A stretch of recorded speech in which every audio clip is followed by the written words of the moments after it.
American president Donald Trump പാകിസ്ഥാനെ കൂടെ നിർത്തിയത് ഇസ്രായേൽ ആക്രമണം മുന്നിൽ കണ്ടിട്ടാണോ എന്ന ചോദ്യങ്ങളാണ് ഇപ്പോൾ ഉയർന്നു വരുന്നത്. അങ്ങനെയെങ്കിൽ അത്തരത്തിലൊരു ചതിക്ക് മറുപടി നൽകാനൊരുങ്ങുകയാണ് ഇന്ത്യ. ഡൊണാൾഡ് ട്രംപ് വീണ്ടും അധികാരത്തിലെത്തിയതോടെ ഇന്ത്യയും അമേരിക്കയും തമ്മിലുള്ള സഹകരണം പുതിയ ഉയരങ്ങളിലെത്തുമെന്നാണ് കരുതപ്പെട്ടിരുന്നത്. ഇന്ത്യൻ പ്രധാനമന്ത്രി നരേന്ദ്രമോദിയുമായുള്ള വ്യക്തിബന്ധവും FBI തലവൻ കശിവ് പട്ടേലും ഇന്റലിജൻസ് മേധാവി തുൾസി ഗാബഡും പോലുള്ള ട്രംപ് ഭരണകൂടത്തിലെ ഇന്ത്യ അനുകൂലികളുടെ സാന്നിധ്യവും അമേരിക്കയിലെ ഡീപ് സ്റ്റേറ്റിന്റെ ചതുപ്പ് വറ്റിക്കുമെന്ന പ്രഖ്യാപനവുമൊക്കെ ഒരു ജനാധിപത്യ രാജ്യങ്ങൾ തമ്മിലുള്ള റൊമാൻസ് പുതിയ തലത്തിലേക്ക് എത്തിക്കുമെന്ന് കരുതി. എന്നാൽ ഇന്ത്യ അമേരിക്ക ബന്ധം പുറമേക്ക് ഭദ്രമാണെങ്കിലും അണിയറയിൽ അങ്ങനെയല്ലെന്ന് സൂചിപ്പിക്കുന്നതാണ് ഇപ്പോഴത്തെ ചില സംഭവ വികാസങ്ങൾ. ഓപ്പറേഷൻ സിന്ദൂറിന് ശേഷമാണ് ഇരു രാജ്യങ്ങളും തമ്മിലുള്ള ബന്ധത്തിലെ വിള്ളലുകൾ ദിവസം തോറും വർദ്ധിക്കാൻ തുടങ്ങിയത്. ഇന്ത്യയും പാകിസ്ഥാനും വെടിനിർത്തിയില്ലെങ്കിൽ അമേരിക്കയുമായി വ്യാപാരം അനുവദിക്കില്ലെന്ന് താൻ പറഞ്ഞെന്നും അത് ഇരു രാജ്യങ്ങളും മനസ്സിലാക്കിയെന്നും ട്രംപ് അവകാശപ്പെട്ടിരുന്നു. കാശ്മീർ പ്രശ്നം പരിഹരിക്കാൻ മധ്യസ്ഥതയ്ക്ക് തയ്യാറാണെന്ന് ട്രംപ് പ്രഖ്യാപിച്ചതും ഇന്ത്യയെ പ്രകോപിപ്പിക്കുകയാണ് ചെയ്തത്.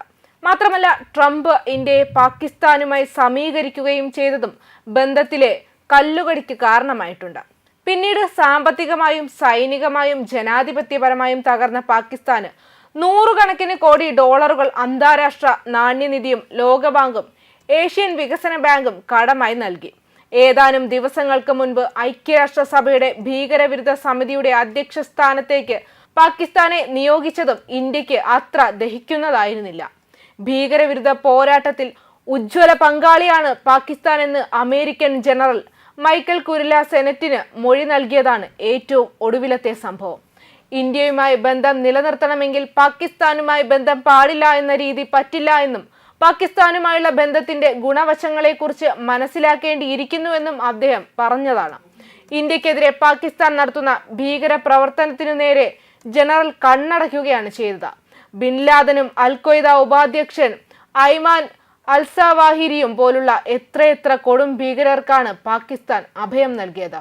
കൂട്ടക്കൊലകൾ ആസൂത്രണം ചെയ്ത മസൂദ് അസ്ഹറും ഹാഫിസ് സയീദും പോലെ എത്രയെത്ര പേരാണ് അവിടെ സ്വതന്ത്രമായി വിലസുന്നത്. ഓപ്പറേഷൻ സിന്ദൂറിന് ശേഷം പാകിസ്ഥാനിലെ ബഹവൽപൂരിൽ ഭീകരരുടെ സംസ്കാര ചടങ്ങിൽ സൈന്യത്തിലെയും സർക്കാരിലെയും ഉന്നതർ പങ്കെടുത്തതും ലോകം കണ്ടതാണ്. പക്ഷേ അമേരിക്ക ഇനിയും കണ്ടിട്ടില്ല.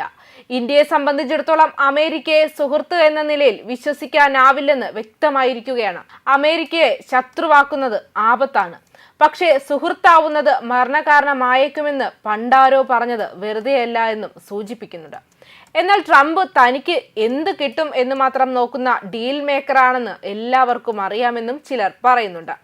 പണ്ട് അൽ ഖ്വയ്ദയിൽ അംഗമായിരുന്ന കൊടും ഭീകരനായി അമേരിക്ക പ്രഖ്യാപിച്ചിരുന്ന സിറിയയുടെ ഇടക്കാല പ്രസിഡന്റ് അഹമ്മദ് അൽ ഷാരയുമായി കൂടിക്കാഴ്ച നടത്തിയത് തന്നെ ഉദാഹരണമാണ്. അതിനേക്കാൾ അപകടകരമാണ് വ്യക്തിപരമായ നേട്ടങ്ങൾക്കു വേണ്ടി വിട്ടുവീഴ്ചകൾ ചെയ്യുന്നത്. ഖത്തർ വെച്ചു നീട്ടിയ $400 മില്യൺ അത്യാഡംബര വിമാനം ട്രംപ് സ്വീകരിച്ചത് വിവാദമായിരുന്നു. തന്റെ കുടുംബക്കാർക്ക് 60% ഓഹരിയുള്ള ക്രിപ്റ്റോ കമ്പനി വേൾഡ് ലിബർട്ടി ഫിനാൻഷ്യലും പാകിസ്ഥാന്റെ സൈന്യവുമായി ബന്ധമുള്ള ക്രിപ്റ്റോ കൗൺസിലുമായി കരാർ ഒപ്പുവെച്ചത് പഹൽഗാം ഭീകരാക്രമണത്തിന് 7 ദിവസത്തിന് ശേഷമാണ്. കരാർ ഒപ്പുവെക്കാൻ പാകിസ്ഥാനിലെത്തിയ സംഘത്തിൽ ട്രംപിന്റെ മകനും മരുമകൻ ജാറഡ് കുഷ്ണറും ഉണ്ടായിരുന്നു. പട്ടാള മേധാവി അസിം മുനീർ ചടങ്ങിൽ പങ്കെടുത്തു. അമേരിക്കൻ സൈന്യത്തിന്റെ 250-ാം വാർഷികാഘോഷ ചടങ്ങിലേക്ക് മുനീറും ക്ഷണിക്കപ്പെട്ടിട്ടുണ്ട്. കാരണം ഈ ക്രിപ്റ്റോ ബന്ധമാണ് എന്ന് ആരോപിക്കപ്പെടുകയും ചെയ്യുന്നുണ്ട്. ട്രംപിന്റെ ട്രാൻസാക്ഷൻ സ്വഭാവം നന്നായി അറിയുന്ന ISI അത് മുതലെടുക്കുകയായിരുന്നുവെന്ന് കരുതണം. മറ്റൊന്ന് ഭൗമരാഷ്ട്രീയത്തിലെ പാകിസ്ഥാന്റെ പ്രാധാന്യമാണ്. ദക്ഷിണ മധ്യ ഏഷ്യയിലേക്കുള്ള കവാടമാണ് എന്നതിനുപരി ഇസ്രായേൽ ഇറാൻ സംഘർഷമുണ്ടായാൽ അമേരിക്കയ്ക്ക് ഇടപെടാൻ പാകിസ്ഥാനിലെ താവളങ്ങൾ തുണയാവും. അതിനാൽ പാകിസ്ഥാൻ തീരെ ദുർബലമാവുന്നത് അമേരിക്കയുടെ തന്ത്രപരമായ താൽപര്യങ്ങൾക്ക് നന്നല്ല. മധ്യപൂർവേഷ്യയിൽ ഇസ്രായേലിന് ഭീഷണി ഉയർത്താൻ കെൽപ്പുള്ള ഏക രാജ്യമായ ഇറാൻ ആണവായുധം ഉണ്ടാക്കുന്നതിന് വളരെ അടുത്തെത്തിയിരിക്കുന്നു. ദശകങ്ങളായി പാശ്ചാത്യർ നടത്തുന്ന ഉപരോധമൊന്നും ഇറാനെ തളർത്തിയിട്ടില്ല. ഇറാനെ തകർത്ത് പാവഭരണം ഏർപ്പെടുത്തേണ്ടത് ഇസ്രായേലിന്റെ ആവശ്യമാണ്. അതിനാൽ അമേരിക്കയുടെയും ആവശ്യമായത് കണക്കാക്കപ്പെടുന്നു. അത് കഴിയും വരെ പാകിസ്ഥാനെ അമേരിക്കയ്ക്ക് ആവശ്യമുണ്ട്. അടുത്തത് ഓപ്പറേഷൻ സിന്ധൂറുമായി ബന്ധപ്പെട്ടതാണ്. ഓപ്പറേഷന്റെ തലേന്ന് പ്രസിഡന്റ് ട്രംപും വൈസ് പ്രസിഡന്റ് JD വാൻസും പറഞ്ഞത് ഇന്ത്യ പാക് സംഘർഷത്തിൽ അമേരിക്ക ഇടപെടേണ്ട കാര്യമില്ല എന്നായിരുന്നു. ഒറ്റ ദിവസം കൊണ്ട് അഭിപ്രായം മാറിയതിനു കാരണം ഇന്ത്യ നൂർഖാൻ വ്യോമതാവളം ബോംബിട്ട് നശിപ്പിച്ചതാണെന്ന് ഒരു വിഭാഗം വിദഗ്ധർ വ്യക്തമാക്കുന്നുണ്ട്. അവിടെ ഭൂമിക്കടിയിലെ താവളത്തിൽ പാകിസ്ഥാന്റെ ആണവായുധങ്ങൾ സംഭരിച്ചുവെന്നും കേന്ദ്രം പൂർണ്ണമായും അമേരിക്കയുടെ നിയന്ത്രണത്തിലായിരുന്നുവെന്നും പാക് വിദഗ്ധൻ ഇംതിയാസ് ഗുൽ പറയുന്നുണ്ട്. ബോംബാക്രമണത്തിന് തൊട്ടു പിന്നാലെയായിരുന്നു വാൻസിന്റെ വിളി വന്നതത്രേ. അതിനേക്കാൾ പ്രധാനപ്പെട്ടത് ഇന്ത്യൻ ആയുധങ്ങളുടെയും വ്യോമ പ്രതിരോധ സംവിധാനങ്ങളുടെയും വൻ വിജയമാണ്. ആയുധ വിപണിയിൽ വലിയ മുൻതൂക്കമുള്ള അമേരിക്കയ്ക്ക് വളരെ കുറഞ്ഞ വിലയ്ക്ക് ഇന്ത്യ വിൽക്കുന്ന ലക്ഷ്യവേദിയായ ആയുധങ്ങൾ തലവേദനയാണ്. നേരത്തെ പറഞ്ഞതുപോലെ പരസ്യമായി ഒന്നും പറയുന്നില്ലെങ്കിലും ഇന്ത്യ രാജ്യ താൽപര്യം മുൻനിർത്തി ചില നടപടികൾ കൈക്കൊള്ളുന്നതായി വിവരങ്ങളുണ്ട്. അമേരിക്കയുടെ F-35 പോർ വിമാനത്തിനു പകരം റഷ്യയുടെ സുഖോയ് 57 വാങ്ങാൻ തീരുമാനമായെന്നാണ് സൂചനകൾ. ഓപ്പറേഷൻ സിന്ദൂർ സുഖോയ് വിമാനങ്ങൾ മികച്ച പ്രകടനം നടത്തിയിരുന്നു. അതേ പ്ലാറ്റ്ഫോമിലാണ് Su-57 എന്നതും ഇന്ത്യൻ വ്യോമസേനയ്ക്ക് അനുഗ്രഹമാണ്.